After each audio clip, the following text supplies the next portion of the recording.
Om Swastiastu. Selamat pagi, Ibu Lasmini selaku dosen pengampu mata kuliah Sistem Akuntansi, dan selamat pagi teman-teman semuanya. Perkenalkan, saya Nika Devina Menayanti dengan NIM 21156130008, absen 1 dari kelas 3C D3 Akuntansi. Pada video kali ini, saya akan menyelesaikan sekaligus membahas sebuah kasus mengenai siklus hidup sistem.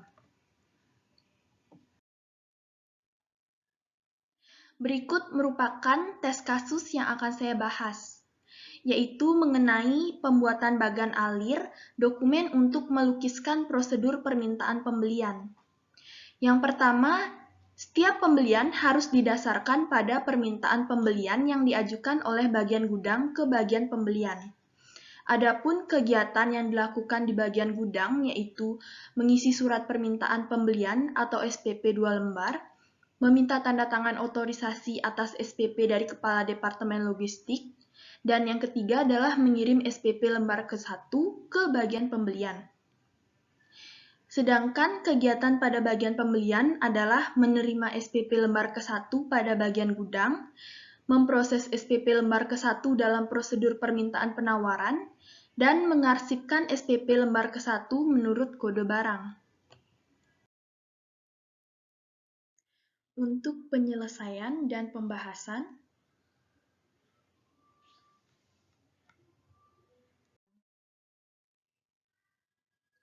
yang pertama adalah bagian gudang. Diawali dengan start atau mulai, digambarkan dengan simbol terminal yang memiliki arti untuk memulai suatu proses atau sistem. Lalu dihubungkan dengan simbol garis lurus yang memiliki arti arah keluar atau masuknya sistem ke sistem lain.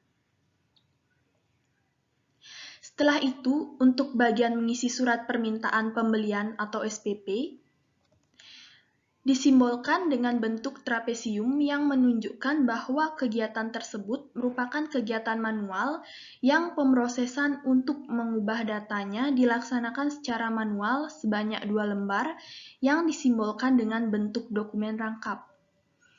Lalu untuk bagian meminta tanda tangan otorisasi atas SPP dari Kepala Departemen Logistik, disimbolkan dengan bentuk trapesium yang menunjukkan bahwa kegiatan tersebut merupakan kegiatan manual yang pemrosesan untuk mengubah datanya dilaksanakan secara manual terhadap 2 lembar SPP tadi, disimbolkan kembali dengan simbol dokumen rangkap 2 seperti ini.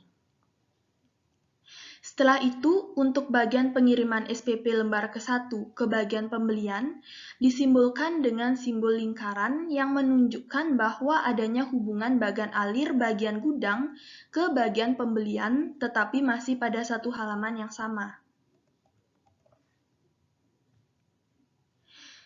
Bagian yang kedua adalah bagian pembelian.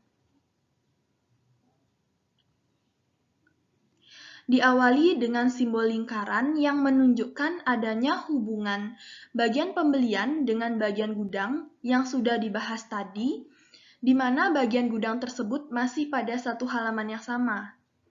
Lalu pada bagian penerimaan SPP lembar ke-1, dari bagian gudang disimbolkan dengan simbol dokumen yang menunjukkan bahwa dokumen tersebut merupakan dokumen lembar 1 dari bagian gudang. Setelah itu, pada bagian pemrosesan SPP lembar ke-1 dalam prosedur permintaan penawaran disimbolkan dengan simbol trapesium, yang menunjukkan bahwa kegiatan tersebut merupakan kegiatan manual yang pemrosesan untuk mengubah datanya dilaksanakan secara manual terhadap 1 lembar SPP tadi.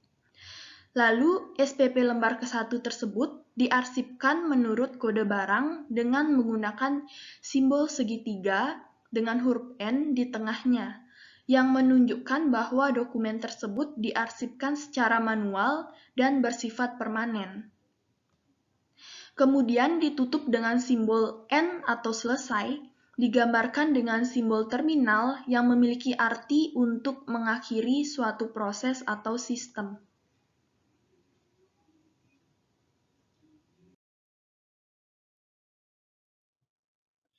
Sekian video saya mengenai penyelesaian sekaligus pembahasan tes kasus pada siklus hidup sistem. Terima kasih untuk semuanya yang sudah menonton sampai akhir. Mohon maaf apabila ada kesalahan kata atau pengucapan yang disengaja maupun yang tidak disengaja. Saya akhiri dengan Parama Santi. Om Santi Santi Santi Om.